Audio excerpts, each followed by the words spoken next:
দিনটা ছিল বুদ্ধ পূর্ণিমার দিন। সকাল সকাল রওনা দিয়েছিলাম শ্বশুরবাড়ি যাওয়ার উদ্দেশ্যে, কারণ সেদিনে ছুটি ছিল অদ্রিত তার বাবার। আর তার বাবার যেহেতু ছুটি ছিল, আমাদেরকে ফোন করে ডেকেছিল বাড়ির সমস্ত জিনিস কেনার জন্য, যেহেতু নিজের পছন্দ করে কিনতে হবে। আবার ভুল ত্রুটি হলে তখন কিন্তু বকতেও ছাড়বে না। সেই জন্য এখানে দেখো, আমরা কিন্তু ওখানে গিয়ে ব্রেকফাস্ট করে নিয়েছিলাম, যেহেতু অনেক সকাল সকাল বেরিয়েছিলাম। আর জানো তো, অদ্রিতকে নিয়ে যাওয়ার কোনো ইচ্ছা ছিল না প্রথমে, কিন্তু ওকে লাস্ট পর্যন্ত ভাবলাম যেহেতু বাবা ছুটি আছে সেই জন্যই ভাবলাম নিয়ে যাই।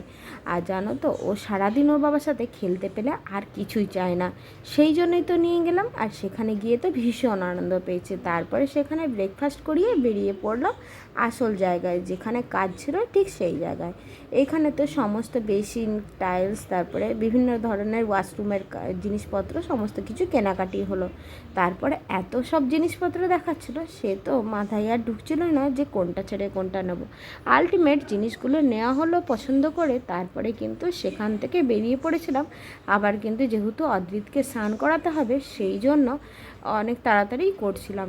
আর যেহেতু অনেকটাই লেট হয়ে গেছে, প্রায় 9টা বেজে গেছিলো, তারপরে কিন্তু এই দোকানটায় প্রায় 11টা সাড়ে 11টা পর্যন্ত থেকেছিলাম। এত দেরি হয়ে গেছিলো সে আর বলার কথা নেই। আসলে কাজের জন্য গেছি, সেই কাজটা কমপ্লিট না করে তো আসা যাবে না। আর জানো তো, নিজের পছন্দ করতে আমার কিন্তু খুবই ভয় লাগছিল। আবার যদি কিছু ভুল ত্রুটি হয় তখন কিন্তু বকতেও ছাড়বে না, বলতেও ছাড়বে না। সেই জন্য কিন্তু নিজের পছন্দ করে কেনাকাটি একটা যেমন আলাদা ব্যাপার, মানে আনন্দ আলাদা, ঠিক সেরকম ভয়টাও কিন্তু পিছন থেকে উপলব্ধি করতে হয়। আর সেই জন্যে একটু ভয় কাজ করছিল, ভয়ের মধ্যে দিয়ে তার সাথে ডিসকাস করে জিনিসগুলো কিনে নিলাম। আর তারপরেই তো রওনা দিয়ে দিলাম ওখানে দোকান থেকে বেরিয়ে বাড়িতে এসে স্নান করাবো বলে। ওকে যেহেতু স্নান করিয়ে যায়নি, সেই জন্য কিন্তু একটু তাড়াহুড়ো ছিল। তারপরে বাড়িতে এসে স্নান টান করিয়ে একটুখানি ঘুম পাড়িয়ে দিয়েছিলাম, দিয়ে দুপুরবেলায় ওকে কিন্তু খাইয়ে দিয়েছিলাম। ওর যেহেতু আজকে পনির ভাজা ছিল, ডাল ছিল, পোস্ত ছিল, ওই জন্য আর দুষ্টুমি করেনি। তারপরে ওকে খাইয়ে দিয়ে আমি কিন্তু খেতে বসে পড়েছিলাম। ওর বাবার সাথেই ওর খাওয়া হয়ে গেছে। ওর বাবা একদিকে খাচ্ছিল, ও একদিকে খাচ্ছিল। আর ওর সাথে জানো তো, কেউ একজন খেতে বসলে ও কিন্তু ভীষণ তাড়াতাড়ি খেয়ে নেয়। তারপরেই দেখো, আমি কিন্তু খেতে বসে পড়েছিলাম। ওই যে বুদ্ধ পূর্ণিমা, সেই জন্য কিন্তু সম্পূর্ণই নিরামিষই হয়েছিল। ভাত, ডাল, লাউয়ের তরকারি, পোস্ত, পনির ভাজা, আর কিন্তু চাটনিও ছিল। সেই সব দিয়ে তো খাওয়া দাওয়াটা কমপ্লিট করলাম। তারপরে দেখছি দুপুর 2টো থেকে 2:30 বেজে গেছে, তাই জন্য কিন্তু আরেকবার ঘুম পাড়াতে হবে। সেই জন্য সে তার বাবার সাথে খেলা করছিল, সেখান থেকে উঠানো কিছুতেই যাচ্ছিল না, কিন্তু অনেক কষ্ট করে উঠানো গেল। আলটিমেট যে মানে ঘুম পাড়াতে হবে, আবার তো বিকালবেলায় রওনা দেবো, ঠিক সেই জন্যই।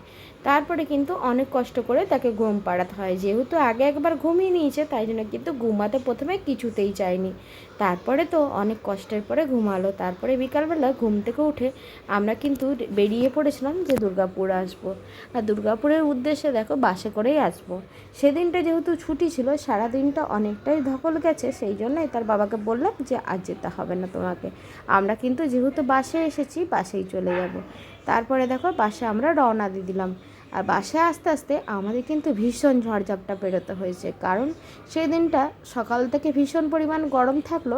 এদিকে দুর্গাপুরে খুবই বৃষ্টি হচ্ছিল, আর বৃষ্টির মধ্যে আর বিদ্যুৎও খুব চমকাচ্ছিল। তারপরেই তো এখানে অনেকক্ষণ দেখছি বাস আসছে না, দিয়ে আলটিমেট বাস এসেছিলো। তারপরে কিন্তু চেপে পড়ে গেলাম, দিয়ে বাসে করে আমরা কিন্তু রওনা দিয়ে দিলাম দুজনে মিলে। আর সে তো তার বাবার কাছে ফুটি কিনেছিল, একটা ঘরের জন্য আর একটা বাসে খাবে বলে। সেই ফুটি টুটি খেয়ে তারপরে কিন্তু আমরা চলে এসেছিলাম বাড়িতে।